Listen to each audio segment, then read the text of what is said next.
No começo do jornal, nós falamos sobre os dados do Censo 2022 que foram divulgados hoje pelo IBGE. Esses números revelam muito sobre o Brasil de hoje e também do futuro. E sobre isso eu converso agora com Fausto Augusto Júnior, diretor técnico do Diese. Boa noite, Fausto, tudo bom? Boa noite, Ana. Boa noite a todos. Bom, Fausto, esse Censo 2022 ele revela um aumento bem significativo na parcela da população brasileira com 65 anos ou mais. Quais as principais implicações desse envelhecimento populacional aqui no Brasil?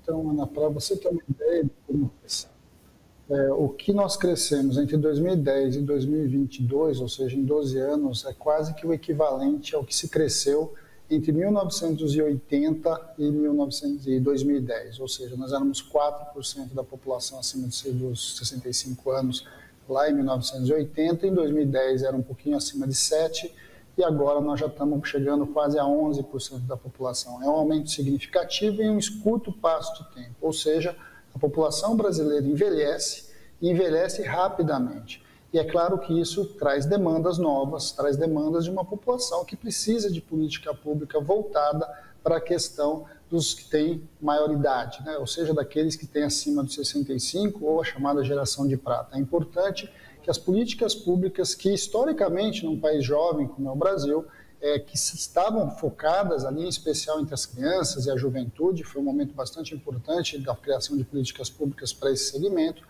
agora precisa um olhar um pouco mais dedicado para um segmento que demanda mais saúde, que demanda mais previdência social, que tem demandas específicas do próprio mercado de trabalho. É importante dizer que uma parte significativa também de quem tem acima de 65 anos vem e continua no mercado de trabalho porque tem uma ou não tem aposentadoria, ou tem uma aposentadoria muito aquém da sua própria necessidade, o que coloca enormes desafios para a sociedade brasileira como um todo.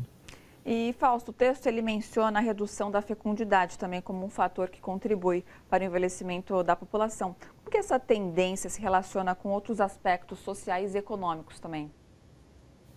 Bem, o Brasil está caminhando cada vez mais para um país de perfil de país central, de país mais desenvolvido. Nós temos um monte de problemas, um monte de questões que nos colocam no subdesenvolvimento, mas do ponto de vista democrático, a gente se aproxima, do ponto de vista demográfico, a gente se aproxima muito rapidamente dos países centrais e com uma velocidade bastante acentuada. Então, de um lado, a gente tem uma taxa de fecundidade menor, ou seja, crianças, né, bebês nascem menos, as famílias hoje são famílias com menos filhos, de um lado, e de outro lado você tem uma taxa de envelhecimento maior. Bem, tem um lado muito positivo, ou seja, o nosso investimento em saúde, principalmente, o nosso investimento ligado à saúde pública, desde a Constituição de 88, mais especificamente desde a lei do SUS, ele vem surtindo resultado, ou seja, a população está vivendo mais. Agora, a nossa discussão, que é fundamental, é que precisa viver mais com mais qualidade.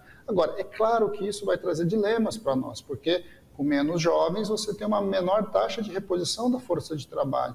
Nós ainda somos um país jovem, mas nós somos um país que envelhece rápido. Isso vai trazer dilemas. Dilemas que a Europa, que o Japão, que o Canadá, que os países centrais já vivem, mas que de alguma forma isso está se acelerando e coloca-se questões bastante específicas para nós aqui no Brasil. Inclusive o debate de como que o mercado de trabalho vai lidar com o encolhimento da quantidade de jovens à sua disposição e um aumento de idosos que precisam muitas vezes continuar no mercado de trabalho. Perfeito. Fausto, obrigada pela sua participação aqui com a gente. Um ótimo final de semana e até a próxima sexta. Até a próxima. Um grande abraço a todos.